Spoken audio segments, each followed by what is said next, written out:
आपके 3 अध्याय के एक्सरसाइजेस कंप्लीट हो गए हैं। आपने तीसरे अध्याय में पढ़ा था और एक्सरसाइज किए शब्द विचार। तो शब्द विचार में आपके क्या था, शब्द कैसे बनते हैं, शब्दों उत्पत्ति के आधार पर इनके भेद क्या होते हैं, शब्दों का निर्माण किस प्रकार से होता है, कितने प्रकार के शब्द होते हैं, ये सारी जानकारी आपको हुई। अब आपका जो अगला चैप्टर है अध्याय 4 शब्द निर्माण है। शब्द का निर्माण कैसे होता है, शब्द जो होता है वो बनते कैसे हैं, कुछ शब्द ऐसे होते हैं जो बनाए जाते हैं तो उनका निर्माण कैसे होता है, ये है आपका अगला चैप्टर शब्द निर्माण, जो मैंने आपको पढ़ा दिया है। इसकी भी आपको सिर्फ एक्सरसाइज ही करानी है, तो मैं एक्सरसाइजेज आपकी इसकी भी कंप्लीट करवा देती हूँ। शब्द निर्माण देखिए दो तरीके से होता है, एक उपसर्ग के द्वारा होता है, एक प्रत्यय के द्वारा होता है। उपसर्ग जो होता है वो शब्द के पहले लगकर शब्द के अर्थ में परिवर्तन लाता है, और जो प्रत्यय होता है वो किसी भी शब्द के मूल शब्द के बाद में लगकर उसके अर्थ में परिवर्तन या विशेषता लाता है। तो इसी प्रकार से आपके शब्दों के निर्माण होते हैं या किसी भी शब्द से नए शब्द बनते हैं। तो ये मैंने आपको पढ़ा दिया है, शब्द उपसर्ग भी पढ़ाया है मैंने आपको, शब्द निर्माण में प्रत्यय भी पढ़ाया है। तो इसका आपको एक्सरसाइज आज करवाना है, एक्सरसाइज आपको कंप्लीट करना है। क्वेश्चन आंसर आप पिछले 3 अध्यायों की तरह ही कॉपी में करिएगा, बुक में नहीं करिएगा। बुक मैं आपको फिल करवाती हूँ, आपकी जो एक्सरसाइज है उसको मैं कंप्लीट करवाती हूँ, उसको आज देखते हैं। आज आपका चौथा अध्याय का एक्सरसाइज होगी, तो अपनी अपनी बुक लीजिए। और ये एक्सरसाइज अलग अलग क्लासेस की अलग अलग हो रही हैं, इसलिए कंबाइंड वीडियो नहीं है। तो जिस क्लास की एक्सरसाइज करवाऊंगी उसी क्लास का आप करिएगा, अपनी बुक से मैच कर लीजिएगा, दूसरी क्लास की एक्सरसाइज नहीं करिएगा। तो आइए स्टार्ट करते हैं। तो ये क्लास 8 की बुक है, यहाँ चौथा चैप्टर आपका स्टार्ट हो गया है। आपने पढ़ा उपसर्ग किसे कहते हैं, उपसर्ग क्या होता है, उपसर्ग कौन कौन से उपसर्ग होते हैं, उपसर्ग कैसे जोड़ा जाता है, ये सब आपने लेसन में चैप्टर में पढ़ लिया है। अब आपको देखना है कि आप कितना सीख पाए हैं यहाँ। तो आप अभ्यास कार्य शुरू करिए अपना प्रश्न अभ्यास।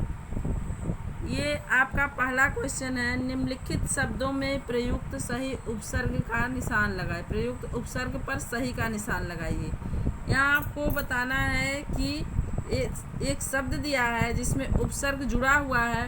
ऑप्शन आपको 4 दिए गए हैं, इसमें से आपको बताना है कि कौन सा उपसर्ग इस शब्द में लगा है, तो उस पर आपको टिक करना है। तो पहला शब्द है आपका निर्भय, तो यहाँ दिया है उपसर्ग निह, नि, निर, तो इसमें आपका निर उपसर्ग लगा है, तो लास्ट वाले पे आप टिक करेंगे। फिर है आपका शब्द अत्याचार, तो अत्याचार में कौन सा उपसर्ग सही है, अति, अति, अत्य, तो इसमें आपका पहला अति उपसर्ग सही होगा। अत्याचार में अति उपसर्ग लगता है, अति धन आचार बराबर अत्याचार। फिर है आपका अध्यक्ष, अध्यक्ष में कौन सा उपसर्ग लगा है, अध, अधि, अध, आध्य, तो इसमें अधि उपसर्ग लगा है, ये आपका अध्यक्ष हो गया, अधिधन यक्ष बराबर अध्यक्ष। फिर है आपका दिए गए उपसर्गों से 3 शब्द बनाइए। तो पहला उपसर्ग है आपका अति, तो अति से आप लिखेंगे अत्याचार,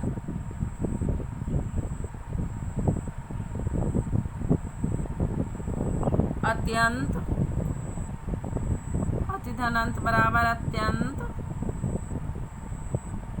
फिर है आपका अत्यधिक, अतिधन अधिक, बहुत अधिक, यानी अत्यधिक, अति माने होता है बहुत, यहाँ अधिक ही है तो अत्यधिक यानी बहुत अधिक। फिर आपका उपसर्ग है, तो उप से आप लिखेंगे उपवन, वन होता है तो उप में छोटा होता है, उपवन यानी छोटा वन, यानी बागीचे को, वाटिका को उपवन कहते हैं। फिर है आपका उपकार,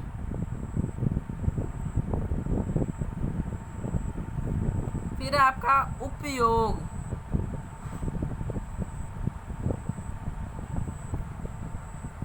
अब है परा उपसर्ग आपका, तो परा में आप लिखेंगे पहले जय के आगे परा जोड़ेंगे पराजय।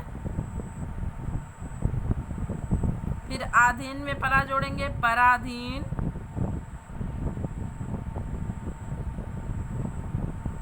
फिर परामर्श।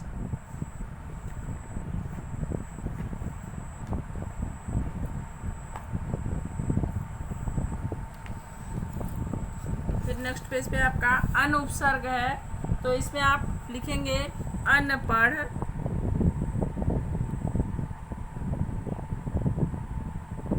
अनमोल,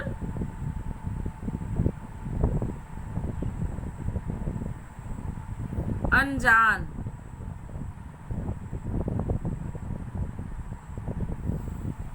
अब बिन उपसर्ग है आपका, तो ये शब्द में अलग से जुड़ता है, तो आप लिखेंगे बिन जाने,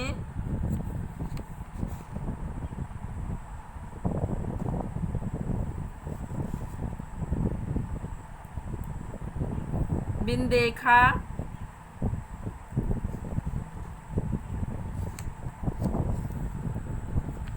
बिन खाया।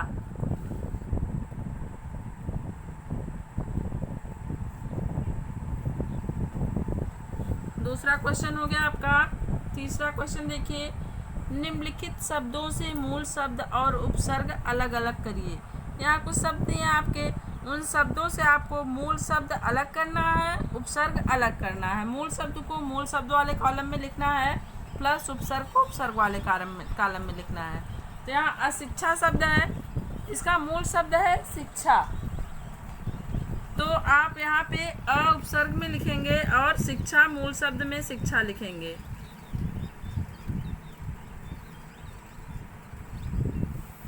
फिर है उत्कर्ष, तो यहाँ उत उपसर्ग लगा है कर्ष शब्द में, उत। अब यहाँ कर्ष लिखेंगे, उत्कर्ष हो गया आपका। प्रतिकूल, यहाँ पे कूल मूल शब्द है, प्रति उपसर्ग लगा है आपका। अब है आपका स्वार्थ, स्वार्थ में सु उपसर्ग लगा है। यहाँ पे अर्थ है। अब है आपका कुपुत्र, तो ये पुत्र शब्द है मूल शब्द आपका।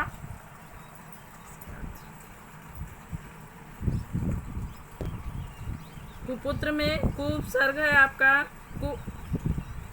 फिर पुत्र शब्द है, मूल शब्द आपका पुत्र है।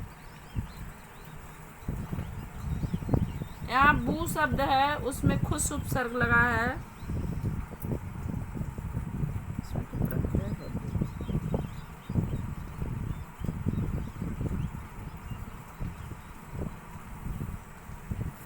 ये हो गया आपका मूल और शब्द और प्रत्यय अलग अलग। फिर है निम्नलिखित शब्दों में प्रयोग किए गए उपसर्ग उनके सामने लिखिए। तो यहाँ देखिए अतिक्रमण लिखा है, इसमें अति उपसर्ग का प्रयोग हुआ है।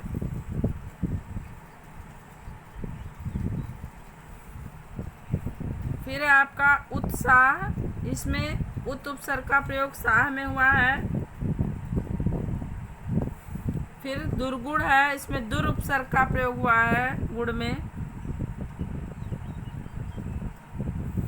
फिर परिणाम है, तो इसमें परि उपसर्ग का प्रयोग हुआ है।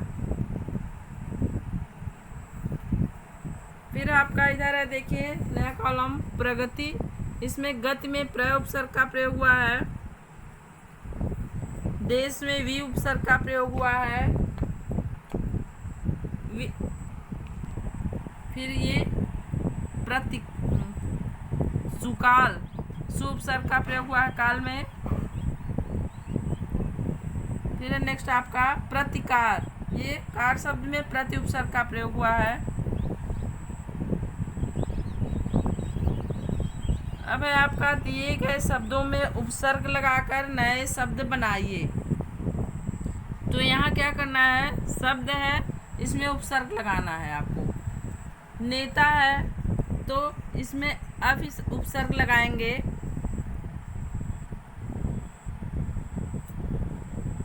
तो क्या हो जाएगा, अभिनेता शब्द हो जाएगा आपका। बल है तो इसमें स शब्द लगा देंगे तो सबल हो जाएगा।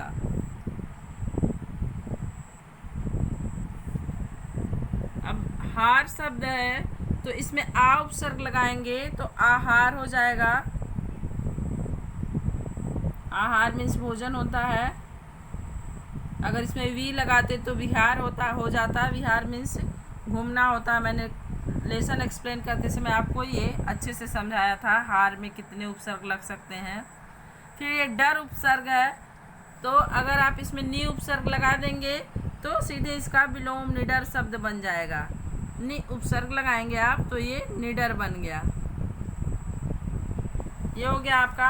अब आपके क्वेश्चन आंसर हैं। निम्नलिखित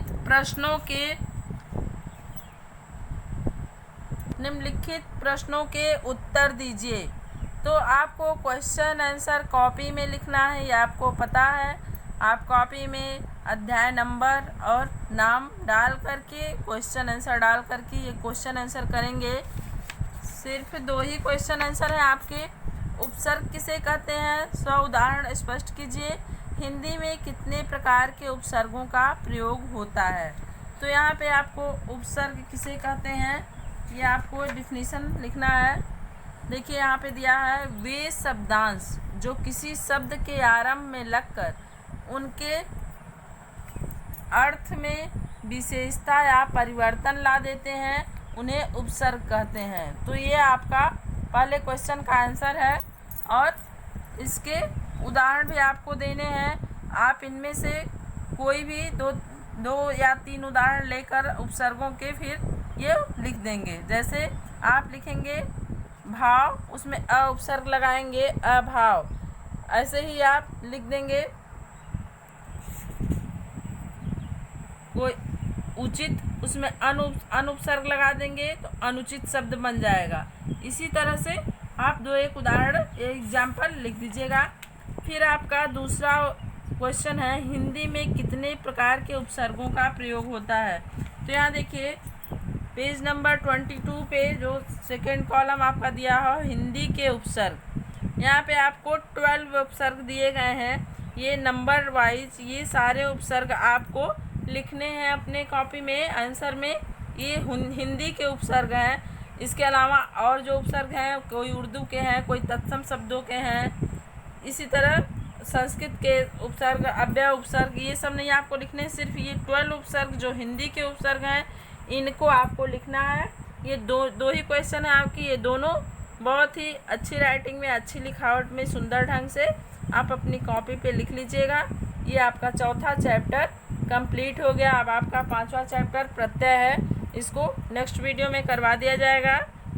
और आज का ये चैप्टर, ये आप हिंदी में लिखावट का बहुत ही महत्व होता है, इसलिए हमेशा अपने लिखावट पे सुंदर ढंग से लिखने का प्रयास करिएगा कि लिखावट साफ सुथरी और सुंदर हो। अगर थोड़ी गड़बड़ है तो उसको आराम से लिखिए और ये ध्यान दीजिए कि कहीं भी जो मेरे शब्द लिखे हुए हैं वो साफ साफ पढ़े जा सकें। ये बहुत ही महत्वपूर्ण होता है हिंदी के लिखावट के लिए। तो आज के लिए इतना ही। Thank you. Have a nice day.